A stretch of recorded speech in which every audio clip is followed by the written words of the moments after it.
Fair Use Daily Reflections. This is a book of reflections by AA members for AA members. May 5th. The forest and the trees. What comes to us alone may be garbled by our own rationalization and wishful thinking. The benefit of talking to another person is that we can get his direct comment and counsel on our situation. 12 Steps and 12 Traditions, page 60. I can count the times when I have been angry and frustrated and said to myself, I can't see the forest for the trees. I finally realized that what I needed when I was in such pain was someone who could guide me in separating the forest and the trees, who could suggest a better path to follow, who could assist me in putting out fires and help me avoid the rocks and pitfalls. I ask God when I'm in the forest to give me the courage to call upon a member of AA. Courage to Change, One Day at a Time in Al-Anon, May 5th. Humility was a tough concept for me to comprehend. Taught from childhood to place the wants and needs of others always above my own. I equated humility with taking care of others and ignoring my own feelings and needs. In Al-Anon, I have learned the true humility is not degrading. It doesn't require that I neglect my own needs. In fact, humility is not measured by how much I do for other people, but by my willingness to do my part in my relationship with the God of my understanding. I begin to learn humility when I take the first step, by admitting I am powerless.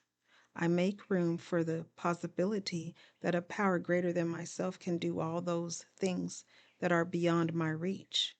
In other words, I begin to learn about what is and is not my responsibility. As this becomes clear, I am better able to do my part for myself and for others, and better able to ask God to do the rest. Today's reminder. Part of learning humility is learning to contribute to my own well-being. Today I will do something loving for myself that I'd normally do for someone else. And there is a quote from Joseph Fort Newton, and it reads, We cannot tell what may happen to us in the strange medley of life, but we can decide what happens in us, how we can take it, what we do with it, and that is what really counts in the end.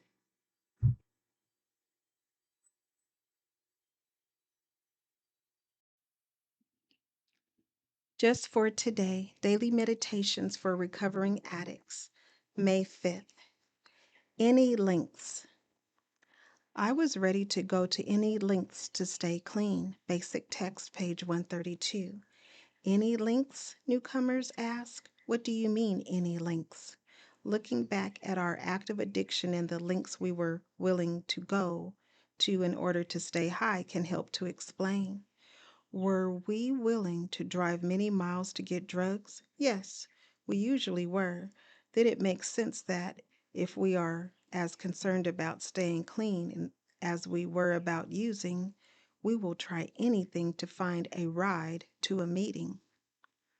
In our addiction, didn't we often do crazy, insane things or use unknown substances at the direction of others? Then why do we often find it so hard to take direction in recovery, especially when the direction is designed to help us grow? And when we used, didn't we often in desperation turn to our higher power saying, please just let me get out of this one? Then why do we find it so hard to ask God for help in recovery? When we used, we usually had an open mind when it came to finding ways and means to get more drugs. If we can apply this same principle of open-mindedness to our recovery, we may surprise ourselves by how easily we begin to grasp the NA program. Our best thinking, it is often said, got us into the rooms of Narcotics Anonymous. If we are willing to go to any lengths follow directions, and stay open minded, we can stay clean. Just for today, I am willing to go to any lengths to stay clean. I will become as open minded and ready to take direction as I need to.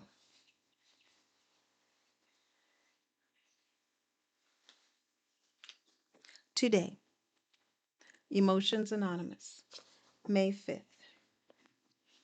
Reflection for today.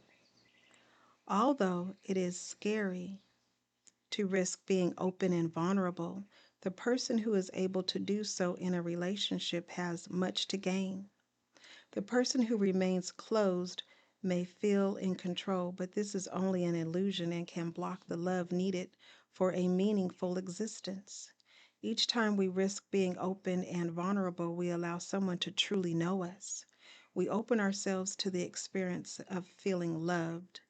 We also learn about our capacity to love. Meditation for today.